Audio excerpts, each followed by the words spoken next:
छतों का जो हार्वेस्टिंग वाला वो अंदर यूज करेंगे, वो सर अगर एक्स्ट्रा होगा वो पूरा भर जाएगा तो उसको इधर डाइवर्ट फिर उसको पाइप से ये सर रोड बन रही थी उससे पहले इसको कटिंग करके और एडवांस में जाना।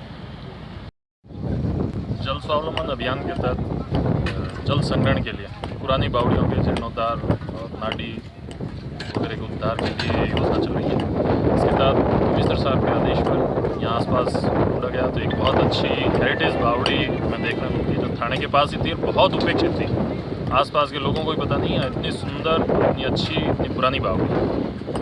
पूरे झाड़ियाँ बबूल झाड़ जंकार थे, उन सबको हटा के हमने थाना स्तर पर हमारे पुलिस के सहयोग से इसका जीर्णोद्धार करके इसको सुंदर ऐतिहासिक सांस्कृतिक धरोहर का रूप देने का निश्चय किया।